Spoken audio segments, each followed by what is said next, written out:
Hello friends, this is Jyoti Verma. Today I am going to start with guidance and counseling. Last video में हमने guidance and counselling के अंदर देखा था guidance के बारे में, जिसमें मैंने आपको बताया था कि गाइडेंस क्या होता है, गाइडेंस के कितने टाइप्स होते हैं, गाइडेंस की मीनिंग क्या है, गाइडेंस की डेफिनेशन मैंने बताई थी आपको, गाइडेंस की विशेषताएं क्या है, कैरेक्टरिस्टिक्स क्या है, गाइडेंस कितने प्रकार का होता है, गाइडेंस की नीड क्या पड़ती है, हमें क्यों ज़रूरत पड़ती है हमें गाइडेंस लेने की, गाइडेंस की टेक्निक्स क्या हैं और गाइडेंस के प्रिंसिपल्स क्या हैं। ये सारी चीज़ें हमने लास्ट वीडियो में डिस्कस की थी। आज हम गाइडेंस एंड काउंसलिंग के अंदर पढ़ेंगे कि काउंसलिंग क्या है। गाइडेंस तो हमने पूरा समझ लिया, गाइडेंस और काउंसलिंग लगभग सिमिलर होता है, लेकिन काउंसलिंग जो होती है वो एक प्रोफेशनल लेवल पे होती है, क्योंकि काउंसलर्स बहुत से होते हैं, हर जगह आपको काउंसलर्स मिलेंगे। हम एजुकेशन के फील्ड में ही देख लें, हमें स्टडी को कैसे करना है, किस स्टडी में क्या बेनिफिट है, या कौन से कोर्स में क्या क्या आपको सीखने को मिलेगा। तो अगर आप किसी भी कोर्स में एडमिशन लेने के लिए जाते हैं तो काउंसलर जो होते हैं वो आपको उस कोर्स के बारे में पूरी डिटेल देते हैं, या स्टूडेंट से रिलेटेड कोई भी प्रॉब्लम होती है उसको सॉल्व करते हैं। तो ये होती है काउंसलिंग। हम इसके बारे में आज इसमें पूरी डिटेल में पढ़ेंगे। सो फर्स्टली हम देखेंगे कि इसकी मीनिंग क्या है। इसकी मीनिंग है काउंसलिंग सर्विसेज की परामर्श सेवा, यानी किसी को आप किसी की प्रॉब्लम को सुन के उसको परामर्श दे रहे हैं, उसको काउंसिल कर रहे हैं, तो वो एक आपकी काउंसलिंग सर्विस हो गई। तो फर्स्टली हम देखेंगे परामर्श के अंतर्गत पारस्परिक संबंध को विशेष महत्व दिया जाता है। तो जो परामर्श है उसके अंतर्गत जो पारस्परिक संबंध होता है उसको विशेष यानी स्पेशल इंपॉर्टेंस दी जाती है, विशेष महत्व दिया जाता है। इसके अंदर हम देखेंगे दो डेफिनेशंस।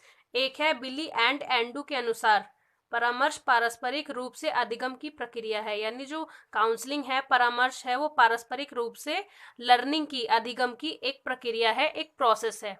सेकंड हम देखेंगे गिवर्ट के अनुसार, इन्होंने कहा है परामर्श सबसे पहले एक व्यक्तिगत संदर्भ का सूचक है। मतलब परामर्श जो है वो सबसे पहले इंडिविजुअल जो एक संदर्भ होता है उसका सूचक है, इसे सामूहिक रूप में नहीं संपादित किया जा सकता। तो इसको एक ग्रुप में संपादित नहीं किया जा सकता, क्योंकि कोई एक ही पर्सन आपको अपनी प्रॉब्लम बताएगा और आप उसका सॉल्यूशन देंगे। ये नहीं है आप ग्रुप के साथ बैठे हैं और आप उसकी काउंसलिंग कर रहे हैं, ऐसा नहीं होता। काउंसलिंग पर्सनली होती है। नेक्स्ट है उसके अनुसार सामूहिक परामर्श जैसा पद अनुचित लगता है। तो इसके अंदर सामूहिक परामर्श नहीं होता। गाइडेंस हो सकती है ग्रुप के साथ, लेकिन जो काउंसलिंग होती है वो इंडिविजुअली होती है। नेक्स्ट है इसी प्रकार व्यक्तिक परामर्श जैसा पद पुनरुक्ति दोष से वंचित नहीं है। तो यहाँ हमने दो राइटर्स की, दो फिलोसोफर्स की डेफिनेशन को देखा। नेक्स्ट हम देखेंगे परामर्श सेवाओं का महत्व। मतलब ये सर्विस क्यों दी जाती है, जो काउंसलिंग है ये सर्विस क्यों दी जाती है किसी स्टूडेंट को या किसी पर्सन को। प्रोफेशनल लेवल पे हर फील्ड में होता है, एक काउंसलर हर फील्ड में होता है। तो इसके हम कुछ पॉइंट्स देखेंगे कि क्यों ये परामर्श सेवा दी जाती है लोगों को, इसका महत्व क्या है। तो फर्स्ट है छात्र को सही निर्णय लेने हेतु परामर्श द्वारा सहायता प्रदान की जाती है। मतलब एक स्टूडेंट है, उसको सही निर्णय लेने के लिए, मतलब वो राइट डिसीजन ले किसी कोर्स को लेकर या किसी भी फील्ड में, किसी भी क्वेश्चन, कोई भी उसके दिमाग में कोई क्वेश्चन आ रहा है तो उसके लिए उसकी काउंसलिंग होती है। तो ये उसको सहायता प्रदान करता है, मतलब हेल्प करता है डिसीजन लेने में। सेकंड है व्यावसायिक तथा शैक्षिक परिस्थितियों को अधिक उद्देश्ययुक्त एवं समायोजन करने की दृष्टि से भी परामर्श सेवा का महत्व कम नहीं है। मतलब इसमें ये क्या कहना चाह रहा है कि व्यावसायिक तथा शैक्षिक, मतलब या तो वोकेशनल है और या तो एजुकेशनल है। इन दोनों ही परिस्थितियों में उद्देश्ययुक्त मतलब उसके पास एक ऑब्जेक्टिव होना चाहिए, एवं समायोजन करने की दृष्टि से भी परामर्श सेवा का महत्व कम नहीं है। मतलब इन दोनों ही फील्ड्स में अगर हम किसी से काउंसलिंग करवा रहे हैं अपनी, या किसी काउंसलर के पास जा रहे हैं, तो उसका भी महत्व कम नहीं है परामर्श सेवा का। थर्ड है परामर्श सेवार्थी अथवा व्यक्ति को स्वयं की संभावनाओं पर विचार करने और उसे स्वयं मूल्यांकन की ओर प्रवृत्त करने में सहायता देता है। मतलब जो परामर्श सेवार्थी है जो परामर्श देता है वो व्यक्ति को स्वयं की संभावनाओं पर विचार करने, मतलब उसकी स्वयं की खुद की जो संभावनाएं होती हैं, जो व्यक्ति आपके पास आ रहा है काउंसलिंग के लिए, उसकी जो खुद की संभावनाएं होती हैं या उसके विचार होते हैं, उसे स्वयं मूल्यांकन करने की, प्रवृत्त करने की सहायता करता है। मतलब वो उसको ये कहता है कि आप खुद, जो आपका विचार है, जो आपके थॉट्स हैं, उसको खुद इवेल्युएट कीजिए। फोर्थ है हमारा, निर्देशन कार्यकर्ताओं, अध्यापकों एवं अधिकारियों को निर्देशन संबंधी उत्तरदायित्वों के प्रति संवेदनशील बनाने हेतु भी परामर्श सेवा सहायक हो सकती है। मतलब जो निर्देशन दिए जाते हैं, जो गाइडेंस दी जाती है, इंस्ट्रक्शंस दिए जाते हैं कार्यकर्ताओं को, अध्यापकों को, मतलब कार्यकर्ता जो वहाँ वर्कर होते हैं, अध्यापक जो टीचर्स होते हैं, या अधिकारी जो ऑफिसर्स होते हैं, उनको जो भी निर्देश, जो भी इंस्ट्रक्शन दिया जाता है, उसके लिए भी एक परामर्श सेवा की आवश्यकता होती है, एक काउंसलिंग की आवश्यकता होती है। नेक्स्ट हम देखेंगे कि परामर्शदाता या काउंसलर के क्या क्या गुण होते हैं, क्या क्या उनमें क्वालिटीज होनी चाहिए एक काउंसलिंग करने के लिए, क्या क्या व्यक्ति के अंदर गुण होने चाहिए, क्या क्या क्वालिटीज होनी चाहिए। तो फर्स्टली हम देखेंगे रुचियों की व्यापकता, मतलब उनके अंदर इंटरेस्ट होना चाहिए, वाइडर लेवल पे इंटरेस्ट होना चाहिए कि उन्हें वो काउंसलिंग करनी है। सेकंड, सहयोग ले सकने की क्षमता, मतलब उनके अंदर इतनी कैपेसिटी होनी चाहिए, इतनी कैपेबिलिटी होनी चाहिए कि वो किसी की सहायता ले सकें, किसी की हेल्प ले सकें, उनकी बातों में इतनी पावर होनी चाहिए। थर्ड है शिष्टाचार, उनको उनके अंदर शिष्टाचार होना चाहिए, एक मॉरलिटी होनी चाहिए उनके अंदर। फोर्थ है आकर्षित व्यक्तित्व, मतलब उनके अंदर इतना अट्रैक्शन होना चाहिए, आकर्षित व्यक्तित्व होना चाहिए, उनकी पर्सनैलिटी अट्रैक्टिव होनी चाहिए। फिफ्थ है सौहार्द, उनके अंदर सौहार्द होना चाहिए। नेक्स्ट हम जो गुण है उसकी डिस्क्रिप्शन देखेंगे, उसको थोड़ा ब्रीफली देखेंगे। रुचियों की व्यापकता, जैसे मैंने आपको फर्स्ट पॉइंट बताया था, रुचियों की व्यापकता, उसके अंदर क्या हमें लिखना है एज एन एग्जाम के तौर पे अगर हम देखें तो हमें क्या लिखना है, उसके अंदर क्या डिस्क्राइब करना है, कैसे उसका डिस्क्रिप्शन देना है। रुचियों की व्यापकता में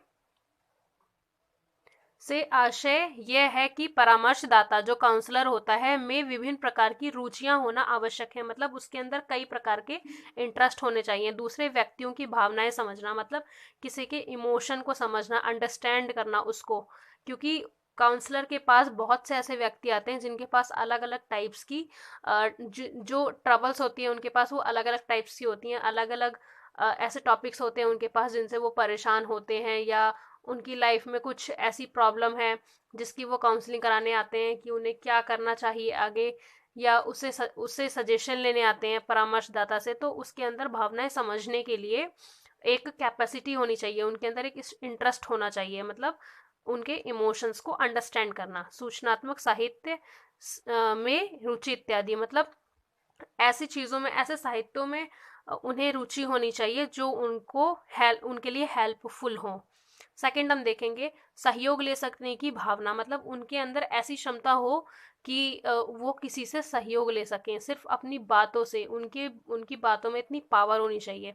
परामर्शदाता में विभिन्न प्रकार की रुचियां होना आवश्यक है और सहयोग ले सकने की क्षमता होनी भी आवश्यक है, ताकि वह विभिन्न स्तरों पर सहयोग प्राप्त कर सके।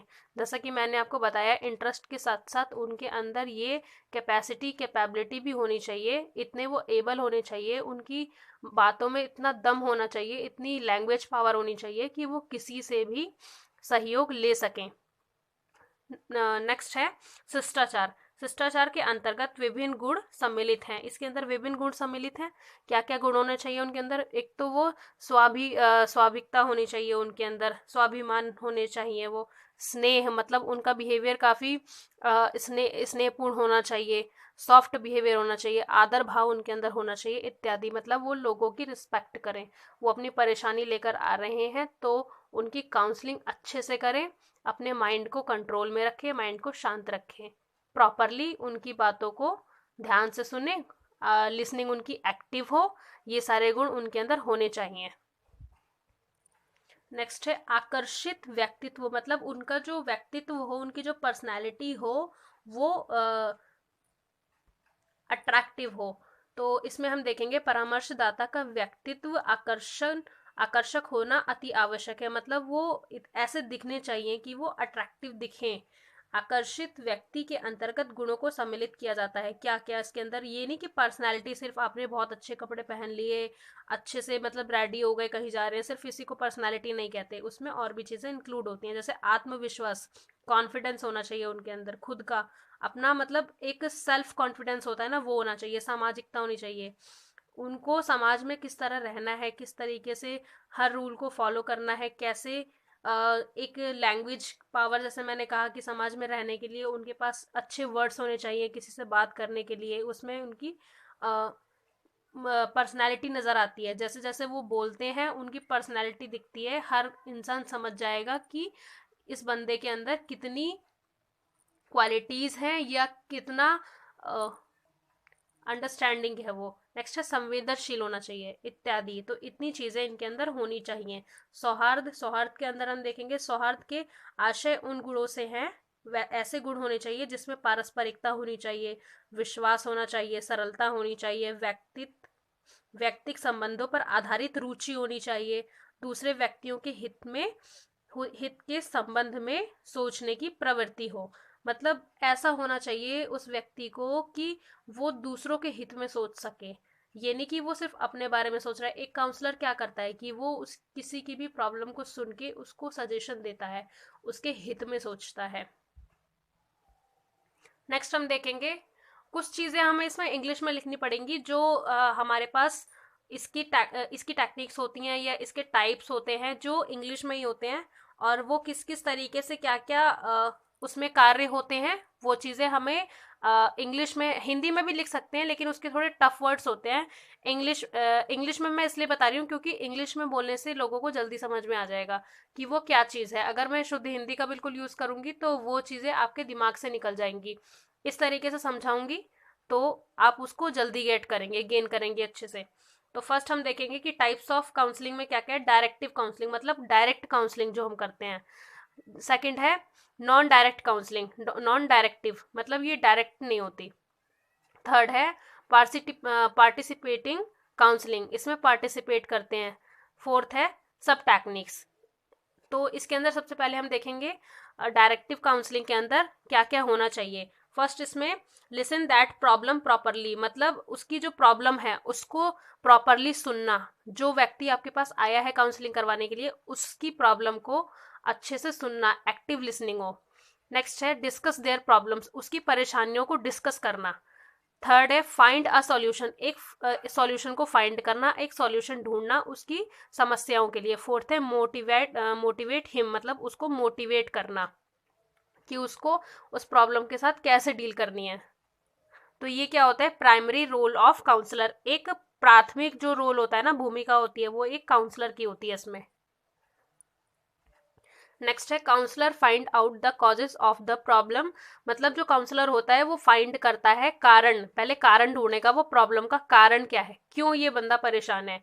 सेकंड है the counsellor explains, counsellor explain करेगा किसको, the negative effect of the problems की, तुम क्यों परेशान हो रहे हो। अगर मान लो कोई भी काउंसलर के पास आ रहा है तो वो उसे अपनी प्रॉब्लम बता रहा है, तो सबसे पहले जो काउंसलर है उसके कारण ढूंढेगा कि वो बंदा क्यों परेशान है।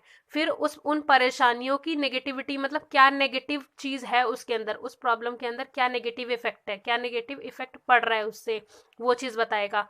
नेक्स्ट बताएगा कि counsellor describe what need to be done, counsellor describe करेगा उसको, जो व्यक्ति आया है, जो पर्सन आया है, कि क्या क्या क्या जरूरत पड़ेगी इस प्रॉब्लम का सोल्यूशन करने के लिए, मतलब इस प्रॉब्लम को हल करने के लिए क्या क्या करना पड़ेगा। Counsellor describes what need to be done, क्या क्या जरूरत है करने की। नेक्स्ट हम देखेंगे नॉन डायरेक्टिव काउंसलिंग, मतलब जो डायरेक्ट वे में नहीं होती, इनडायरेक्टली होती है। तो इसके अंदर क्या करते हैं, सबसे पहले लिसन दिस प्रॉब्लम, उसकी प्रॉब्लम को सुनना सबसे पहले। सेकंड है अंडरस्टैंड द प्रॉब्लम, उस प्रॉब्लम को समझना। थर्ड क्या है सेल्फ मोटिवेट, मतलब उसको मोटिवेट करना, इसमें मेन पॉइंट है सेल्फ मोटिवेट। उसके बाद क्या है एक्टिव लिसनिंग होनी चाहिए, इसमें भी आस्किंग क्वेश्चन होना चाहिए, सबसे पहले क्वेश्चन पूछें। थर्ड है हमारा शोइंग अटेंशन एंड इंटरेस्ट, मतलब उसकी प्रॉब्लम के अंदर इंटरेस्ट क्रिएट करें और अटेंशन रखें, ध्यान रखें। ये नहीं कि काउंसलर का खुद का ही दिमाग इधर उधर है तो वो दूसरे की प्रॉब्लम को क्या सॉल्व करेगा, ऐसा नहीं होना चाहिए। और फोर्थ है paraphrasing and reflective feeling etcetera. तो ये चीज़ें इसके अंदर होनी चाहिए नॉन डायरेक्टिव काउंसलिंग के अंदर। नेक्स्ट हम देखेंगे थर्ड, पार्टिसिपेटिव काउंसलिंग, कि ये काउंसलिंग क्या होती है। काउंसलर एंड काउंसली, जो व्यक्ति गया है वो काउंसली है और जो काउंसलिंग कर रहा है वो काउंसलर है, आर ज्वाइंटली रिस्पॉन्सिबल। तो ये ज्वाइंटली रिस्पॉन्सिबल होते हैं विद कोऑपरेटिवली, मतलब उनको कोऑपरेटिव करना है, मतलब काउंसलर को उस पर्सन के साथ, उस पर्सन को काउंसलर के साथ, कि जो जो वो चीज़ें पूछ रहा है उन चीज़ों का जवाब देना इन अ प्रॉपर वे। लास्ट हम देखेंगे सब टेक्निक्स क्या होती हैं। Active listening, showing interest and attention, मतलब सबसे पहले आपका जो सुनना है उसकी प्रॉब्लम को, वो एक्टिव होना चाहिए। और नेक्स्ट है शोइंग इंटरेस्ट एंड अटेंशन, मतलब इंटरेस्ट क्रिएट करना, उसको दिखाना कि आप उसकी प्रॉब्लम में इंटरेस्ट ले रहे हैं, वो जो कह रहा है उनकी बातों में इंटरेस्ट ले रहे हैं, रुचि ले रहे हैं। अटेंशन मतलब ध्यान देना उसकी बातों पर। बी अवेलेबल फिजिकली, मतलब अवेलेबल तो फिजिकली होगा ही, क्योंकि ऐसा नहीं है कि काउंसलिंग आप ऑनलाइन कर रहे हैं, ऑनलाइन काउंसलिंग हो सकती है, लेकिन जो एक अटेंशन है ना, अवेलेबल होना वहां पर फिजिकली, वो ज्यादा जरूरी है। फोर्थ है गुड आई कॉन्टेक्ट स्किल्स, मतलब एक आई कांटेक्ट जो होता है वो उसकी स्किल अच्छी होनी चाहिए, मतलब प्रॉपर उसके साथ आई कांटेक्ट रखना है, नहीं तो उसको ये लगेगा कि आप उसकी प्रॉब्लम में इंटरेस्ट ही नहीं ले रहे, उसकी बातों में इंटरेस्ट ही नहीं ले रहे। फिफ्थ है यूज एप्रोप्रिएट गेज, तो एप्रोप्रिएट गेज आपको यूज करना है। यूज गुड जेस्चर्स, तो आपको जेस्चर्स भी जो है वो गुड यूज करने हैं, ये नहीं कि आप कैसे भी जेस्चर्स उसके सामने यूज कर रहे हैं। आपको जो आपकी पर्सनैलिटी है वो एक अट्रैक्टिव पर्सनैलिटी दिखानी है, और जो आपकी वर्ड पावर है वो भी एक अच्छी होनी चाहिए। किसी भी काउंसलर की पोस्ट पर बैठने के लिए आपकी ऑल ओवर पर्सनैलिटी जो होती है वो अच्छी होनी चाहिए। तो यहाँ हमारा ये टॉपिक खत्म होता है। हमने पढ़ा काउंसलिंग क्या है, परामर्शदाता के क्या क्या गुण हैं, मतलब जो काउंसलर है उसकी क्या क्या क्वालिटीज है, काउंसलिंग कैसे की जाती है, काउंसलिंग के टाइप्स क्या हैं, काउंसलिंग कैसे किसके लिए यूजफुल है और क्यों काउंसलिंग होती है। तो हमने ये सारी चीज़ें इसमें पढ़ी। Thank you so much for watching this video. मेरे चैनल को लाइक करें, सब्सक्राइब करें, कमेंट करें एंड शेयर करें।